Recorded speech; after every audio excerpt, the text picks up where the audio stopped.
Hey, hey, hey, and welcome back to another episode of Real Estate Tip Tuesday. Hello, Ryan. Hello, Katie. Welcome back, everyone. Yes, yes. Today is a great topic, and this is actually a conversation that I have quite a bit. Okay, correction. I don't have it. I say have it with Ryan. Um, but people do ask me this question, and it is, how are mortgage rates determined? Can you give us a couple of points on how, when you are, taking an application, when you're qualifying somebody, how's that determined? Yeah, it's a great question. I'm glad we're addressing it because, we get a lot of these questions about rates. I know you do, Katie, like you mentioned, because, the Federal Reserve, they've been dropping the funds rate. They dropped it in October, November, and December. And that's kind of making the news a lot right now. And everybody's asking, what is that doing with mortgage rates? And though the funds rate, it can impact mortgage rates, they aren't directly correlated. The funds rate is actually the rate that banks charge to lend reserves to each other overnight. It impacts borrower costs for consumers that have, credit cards, auto loans, personal loans, kind of more short-term debts. So the funds rate, it does eventually impact mortgage rates, but it's not as quickly and directly as these short-term loans. And that's because there's other factors that we really have to consider when, determining where rates are going to be day in and day out.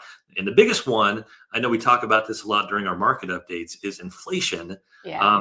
As inflation goes up, costs go up, and lenders need more return to maintain profitability. So, higher inflation leads to higher mortgage rates, which we had seen post-pandemic. That's kind of why we saw a spike in rates.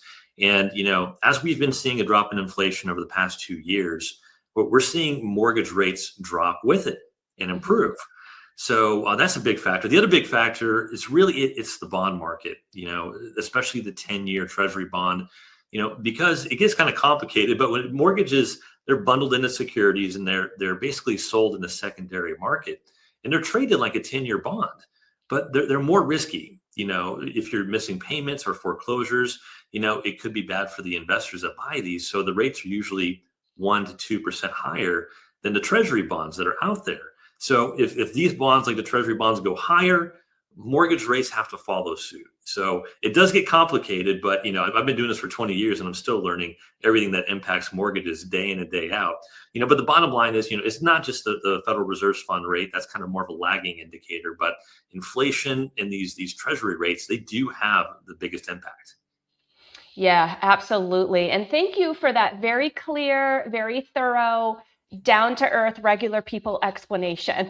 I You're appreciate welcome. that because we can look these things up, right? But then it ends up getting confusing because, like you mentioned, it is quite complex. And I mean, there are people out there that have like degrees in this, right? And, go to school for this kind of stuff. So thank you again for making that very clear and very easy to absorb for our audience out there. We definitely need more of that, especially in this world. If you guys want to check out any of our previous episodes, or if you want to like and subscribe, which we really appreciate, if you're finding value here with Ryan and I, then one way that you can kind of give back a little bit and show us that appreciation is by subscribing to our YouTube channel. And I will pop the QR code right here above our heads. If you scan that goes right to our YouTube channel. Guys, just scroll down a little ways and you will see the bright red Real Estate Tip Tuesday playlist on that homepage. And that is anything and everything mortgage and real estate related in small bite-sized tips. Thank you again so much, Ryan. We'll see you next time. Thanks, Katie. Thanks, everyone.